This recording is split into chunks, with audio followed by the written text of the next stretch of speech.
Hello കൂട്ടുകാരെ, ഞാൻ നിങ്ങളുടെ ശീശു. എല്ലാവരും സന്തോഷമായി ഇരിക്കണം കേട്ടോ.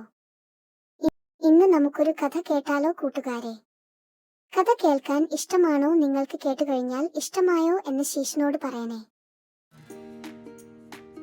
കൊച്ചു തത്തമ്മയും കൂട്ടുകാരും.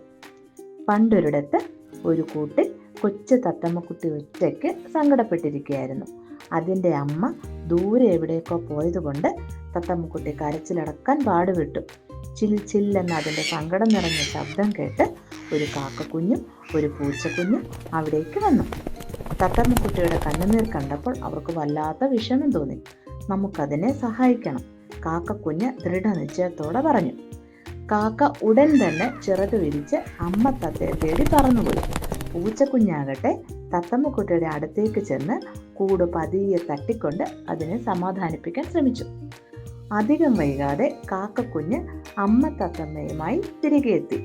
അമ്മയെ കണ്ടതും കൊച്ചു തത്തമ്മക്കുട്ടിക്ക് സന്തോഷം അടക്കാനായില്ല. അമ്മ തത്തമ്മ കൂട്ടിലേക്ക് പറന്നിറങ്ങി കുഞ്ഞുമായി ചേർന്ന് സ്നേഹത്തോടെ കൊഞ്ചി. കാക്കയും പൂച്ചയും ആ കാഴ്ച കണ്ട് സന്തോഷത്തോടെ നോക്കി നിന്നു. അവസാനം അമ്മയും കുഞ്ഞും കാക്കയും പൂച്ചയും ഒരുമിച്ച് സന്തോഷത്തോടെ ഇരുന്നു. ഈ കഥ നമ്മളെ പഠിപ്പിക്കുന്നത് എന്താണെന്നോ? കൂട്ടായ്മയും സ്നേഹവുമാണ് വലുത്.